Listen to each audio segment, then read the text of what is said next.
adwuma yie said the bobo ko bi abeye but off the field there niema no mu ewo so omo ye and this are things ewo so omo ye omo be kwa akoye adoye just engage the community me feel say any kwan say so a going forward omo betima ye Nations FC exercise book no mu do mu players no ato 2 books na chi no mu de akwa akocheche Nations FC betima ye souvenir SP e wo own brand own colors Nations FC players no mu do magugu mu de akwa akoche and I think said this are things wo ye na utimi engage supporters ni here and I say enkola and school for growing up no omuso timi nyini ebenya dobi de maboboku no now oko abrankese ya me sure say those around that area say Nations bobo no be a football fan or person obekwa akohwe Nations FC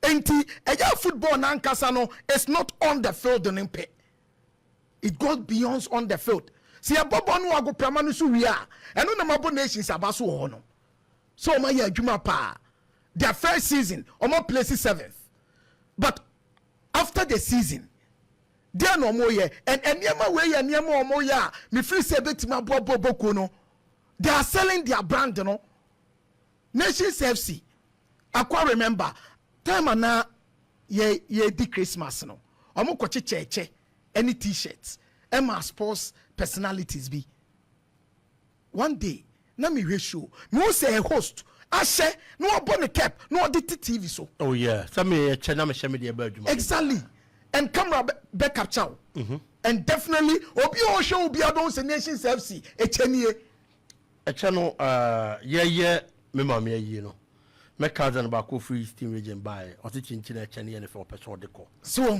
and I'm say mate o de ko today people who even didn't know about Nations FC Eastern region and so channel at least they are going to know that there is a club I friend in Nations FC. Yes, and no America. It is in one way or the other selling the club. Exactly. And some sports host to know, and answer that sports personality no. And in the show so now was Nations share or Nations Jessia. A lot of people around the country and a show no. And to be sure, or who say Nations. Who is Nations? Nations FC no away. Etimi tre ko ba bi bebre. Yeah. So this are friends and free send kwa so mo mane so ha. Omu tre traumata ban mu. That community meaning excel kotoko players in to people and especially the students. Yeah. Uko joma kotoko betima ye bibi no akwa kochiche no okrom. E dia ma dwadi forma na omu okrom no. Eno na Nations FC ye no. Eton omu product no. Ekwa abonten so me free say next time be a Nations ekwa akoya aye anomo koya adoye no it should be in their name and also omo brand and also omo use it here domu ye bia senka niema no omo kochiche no exactly na ya brand ho nyina Nations FC okay you understand say me no pie na wo share Opemsuo t-shirt obi anwo nim say big Opemsuo nie enu nko obi hu ba bia wo free sure see yete yi obi wuram na bia from the top to down institution bia me hu no ni born so be say ho no free ba sure enti adoye de ye so be ye papa ye enu no ma ye no but next time I think say it should come with their colors their brand excel on brand no so well to the public to the community to ebia obi mpa wonim say say Nations FC bimpu empo e patamua so biggie they've done so well but clubs na aka no they should learn mediama e watakwa ne environment no imagine so mo ye bibi just giving back to the community oko samatesa na me one player kasa and I'm catch and say I love the way Samates omo bobola eye spectators ne ba no na utimi hu maame fo na dondon show mamoto am na omo bo say omo bo ni nyina just to support Samates yeah all because Samates every baby omo free before summer test ni on crofom support kotokonias but summer test bas am potamu no enei obi support kotoko obi support house and so still obi ko support summer test all because if you yamana who say and these things they said they are not nations for say as part of their community engagement. Exactly. When you engage the community in things like this, you make them feel a part of the club. Yeah. And this bibina all ya who say to me yen exactly. To say obi kwa sorry. Na yaman in chire man who say sorry na obano. Adie bi obeya ma sorry ni biano. Or yaman ho e yaman yankopon. Exactly. Eti sorry ni decide say you say you see sorry die. You have to collection towards data. Nipa ne donate am yesi asori da na en haro debida because nim say asori no ka ho yen nyina ye dia ene ye and when you do these things the people feel a part of the club. Yeah, who say nations for recognize me. Exactly. Not just a men so me ka omo ho say oh ye bibia ma team na ofri na komam en hano debida. And that's what I'm talking about. The people within that environment will feel say they are part of the club. And to say summer test a season. Na so ye exercise book ekocha.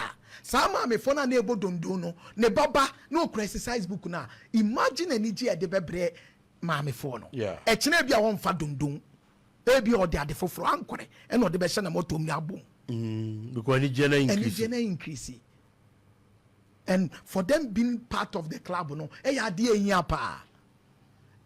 And on a memo scenario be say when you go to UK me refi club niti edi there are friends omo yadema omo supporters no especially school nkura no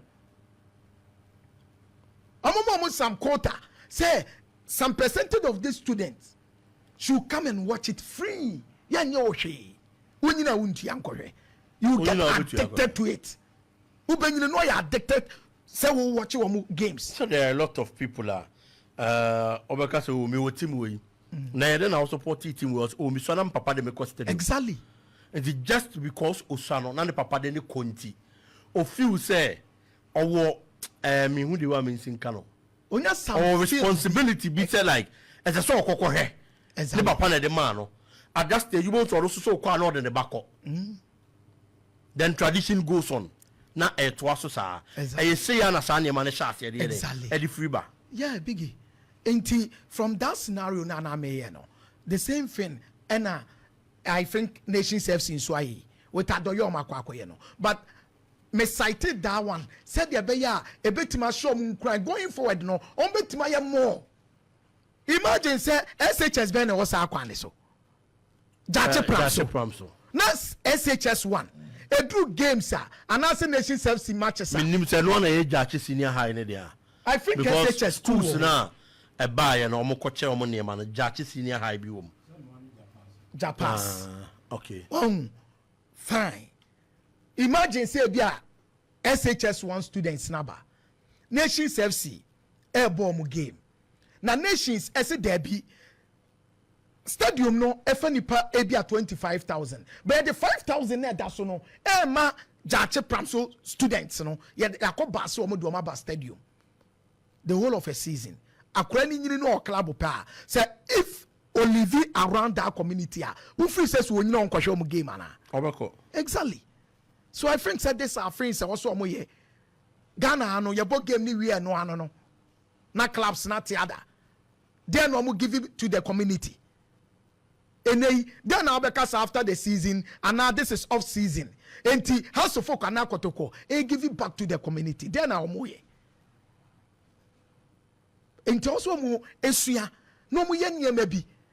We've mentioned exercise book pens. You bet my can bebre. Bebre. Yeah. On bet my bebre. No more the kotoko has a brand no aye. O kotakwa senior high schools bebre, junior high schools bebre, even school bags. On bet my na kotoko brand in Italy chire. Mokwa enkwa no muni bags na omu yamu ano. Headmasters and teachers in the from the various classrooms. I'm crabbing in your school bags. Biggie, some of who say cra ebia 100 in a year school bags. Kotoko betima no de ne brand na to actually Asante Kotoko Football Club. and as a sporting club. No dechire enti akwa ne poni school bag no no okwa papa bia wo twem no ana papa bia odi akwa na chi no e be say hey ene do obokotoko bag. This are ways ubetima ye just to give back to the community or show appreciation. It me feel say nation self appreciation or show, but there were a lot of positive repercussions. Ensu so papa bebre also. Say adoye o Bible. Yeah. Oya adoya unya homo. Enti adoye no mo ye no asai se Nyankopon edene de beba no. Enipa nso appreciate then ubenya chief echitafo pi enti bigi send betimi aka the only friend that I can say is say oma yade ye mo oma baso ebimla biem but omo ntretrim and next time when they are doing such things now and now do ye be say ya it should come with a Nations FC brand no me free say eno so betima boa ama Nations FCD no edu akiri Nations FCD na tre obi kasa Nations FC na di we ma me na ohun say with it comes with a brand Nations FC brand no enso ya ade a eno so betimi akwa achi na Excel Football Club ni ye pa dan kwama bia no so mo koso ya me free so benya eye emfaso pi e wo so bigi mate